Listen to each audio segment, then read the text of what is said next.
Well, hello, Happy New Year, and welcome to the first Kuma's Kitchen recipe of 2023. All right, so Christmas is over, and I never had any fruitcake. Now, I don't like most fruitcake because I find it a little too light and too dry. We used to always make a fruitcake super heavy, and it would make it months before, soak it with lots of brandy and all, and mwah. So I decided no time ready to make fruitcake, but I decided to make an Irish tea bread. Just about to say cake. Tea bread. It's actually Irish tea bread, but if we're gonna go Irish, let's go full Irish. Let's make it a whiskey bread instead. Put some Jameson Irish whiskey in there. So this is my version of Irish whiskey bread, and with walnuts, because I just want that little crunch of the walnuts in there. And this is dense. This is the way I like it. This is the way I like my fruit cake. Now you got a nice dense Irish whiskey bread here, and you can eat it just like this, or what I'm going to be doing later, slathering that with butter. Oh yeah, yeah. It's close enough to a fruitcake. Yeah, it's perfect for Christmas time. But also, this is going to be good all through the rest of the winter months. Get that bacon in the oven there, get the good smell in your kitchen, and then the reward. All right, let's go in the kitchen and make this Irish whiskey bread with walnuts right now.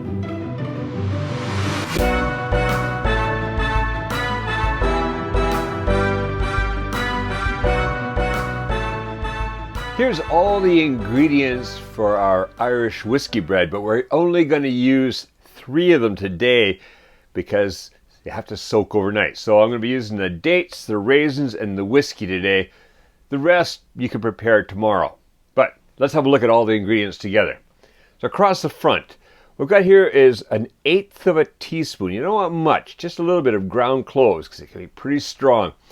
A 1/4 teaspoon of nutmeg, 1/4 teaspoon of salt, 2 teaspoons of baking powder.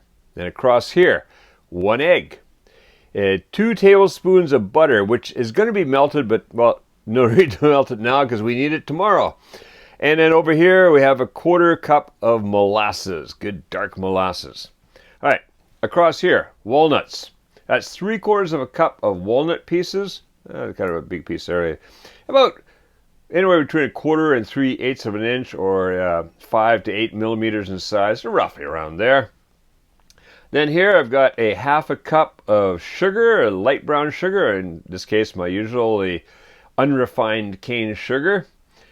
Here, 1 cup of chopped dates. Now the dates have been, there's dates without the pits in them, and then I just cut them crosswise into small pieces like that. So that's 1 cup of these pieces of dates. Across the back here, we've got 2 cups of raisins. Lots of raisins going in here. And 2 cups of flour. And then the whiskey. Now, you could use any whiskey in your Irish whiskey bread, but of course, Jameson Irish whiskey. Oh yeah, and you're gonna get that little bit of peatiness that is in the Jameson. But like I say, if you don't have that, that's okay. Any whiskey will work. So what I'm gonna do today, like I say, all these other ingredients we're gonna use tomorrow. Today, we're gonna take the raisins. I'm gonna add the dates to them. I'm just gonna mix them around a little bit. Not really important, but I just like having them all throughout here. But you don't really have to do this until tomorrow. All right, there we go. And then I'm going to add the whiskey. There we go. All right. Now, I want to get everything down so everything's at least got a little whiskey on it. What you're going to do now is just let this soak overnight. I'm going to cover it with saran wrap, let it soak overnight. Just before going to bed, I'm going to give it a stir just to make sure that everybody's getting to soak up whiskey. The raisins, well, I'm soaking that up and getting a little bloated looking. That's just perfect. All right. Okay, so I'm going to come back tomorrow and do the rest. Make our bread. All right, see you then. All right, that's been soaking overnight, and it's basically soaked up most of all the whiskey. Perfect. It smells great. I bet these raisins taste really nice too. Oh yeah, they do. All right, so I'm melting some butter over here. That looks like it's about ready to go. Let's start mixing this all together. So I'm gonna get a bigger bowl, toss the leftover whiskey and the dates and the raisins in here. And get all that delicious. The whiskey's turned into just about like a little bit of a syrup now. You know, from the sweetness of the raisins. Oh, I'll bet that just, let's take a taste. Oh yes. Yeah. You got a little bit of raisins and whiskey flavor in there. Oh, that's nice. All right, so now we just start mixing some of these ingredients in. So I'm gonna add the sugar. Okay, mix that in there. We can add that molasses. So let's try to get all that in there. Oh, I still got the heat going over here. I don't want to burn the butter, just melt it. That's looking perfect right now. All right, so get all that in there. All right, that's basically, got. Oh, I love molasses. So glad I can get it here now. It was really hard to get when I first came to Japan. But now it's carried by my local import store. All right, so mix that in there a little bit. Oh, look at that. That is going to be so good. It would probably be good just to eat just like that. But we're going to make our bread with this. All right, now I'm going to get that egg in there. Just crack that in the center here. And there. Gotta give the egg a bit of a beating here first. And then we just mix it in. Get it all throughout the date and raisin and whiskey mixture. Got the sugar in there now. All right, we can add the walnuts now too. Just everything goes in. Except for the dry ingredients, which are going to go in with the flour over there. All right, get those walnuts throughout.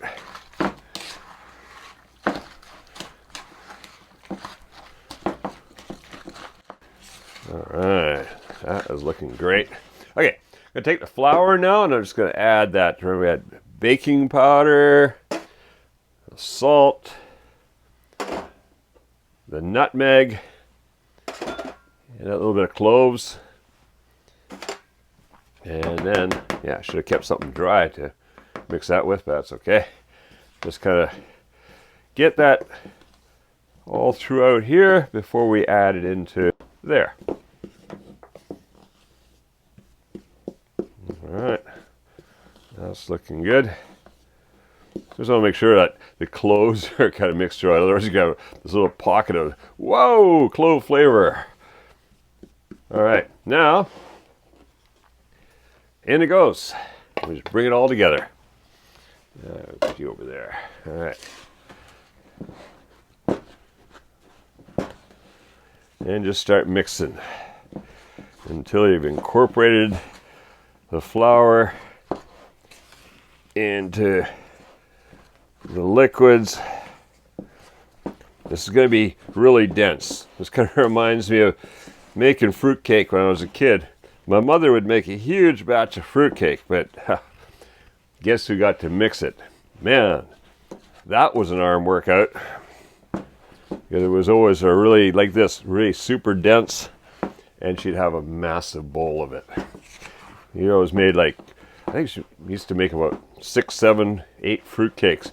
She'd make them way ahead of time, wrap them up in cloth, and then soak them with rum, no, brandy. Sorry, it was brandy she used.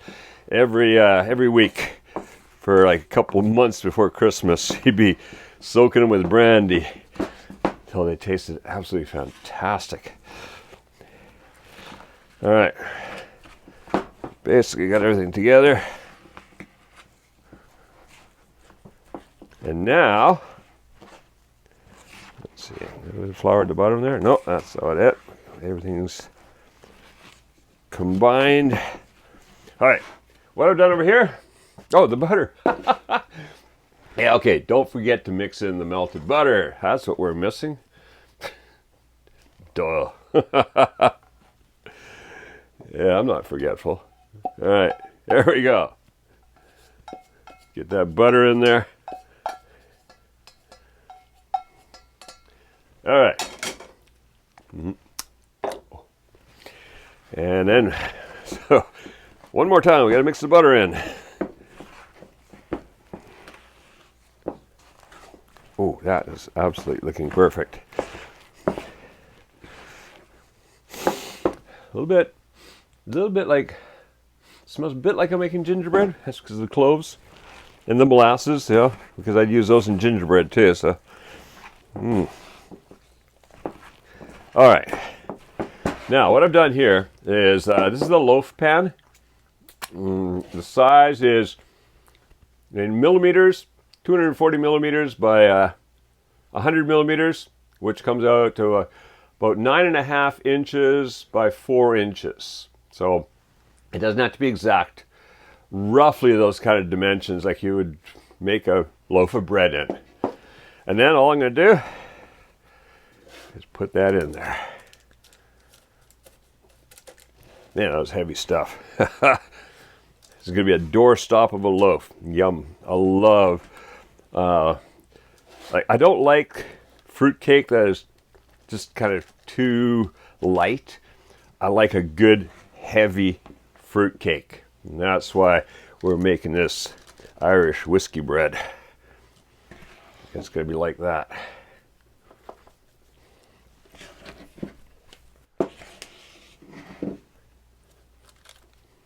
Ooh, don't knock over the... Oh, forgot to tell you. Yeah, so I've lined the inside of this with wax paper. And make it easy is just I take a piece of butter and I rub the inside of the tin first. That way, it's kind of like a glue to hold the wax paper in place until you get this in there. Otherwise, the wax paper is always falling over. It makes life easier if you do that. So, let's see, a little bit left in here. All right, put that off to one side. Okay. And now, just want to push this down in. You can see it's kind of like, it's lumpy. So, get that down in there, work it down into the corners.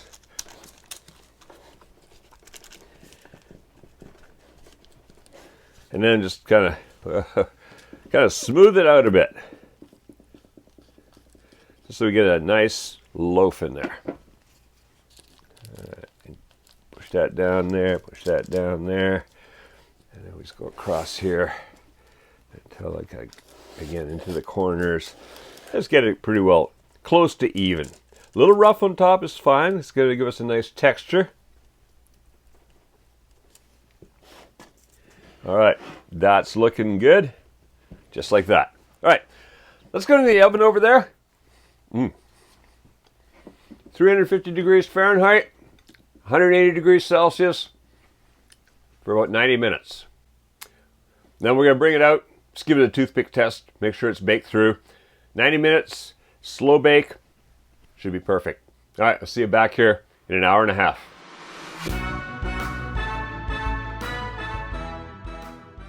All right, that's came out of the oven. Been in there for an hour and a half. Looking great, and well, the kitchen is smelling fantastic right now. All right, what I'm going to do now is see if I can. Well, first of all, we should do a test on it. Run that in there. That's coming out pretty clean, so yeah, I'm happy with that. All right, what I'll do now is get it out onto a cooling rack, and since we've got the cooking paper in here, He's just going to grab it and plop it out here. Open that up. All right. Let's get that off to one side. And then cut that open. Look at that. Nice, dense looking. Got a lot of the raisins and dates there and the pieces of walnut. I think that's going to be a little hot, but I want to have a little bite. Oh yeah. It's not exactly same as Christmas fruitcake, but it's pretty close, and you know, it's that denseness, that heaviness that I love in a fruitcake that we got here in this Irish whiskey bread. All right. I know it's beyond Christmas, but hey, this stuff's good all through January, February, March, you name it. All right. Okay, so if you like this episode and this recipe, stick around, check out the others. There's a lot more here. I just found out that we've been doing this for over 5 years now. I didn't realize it's been that long already.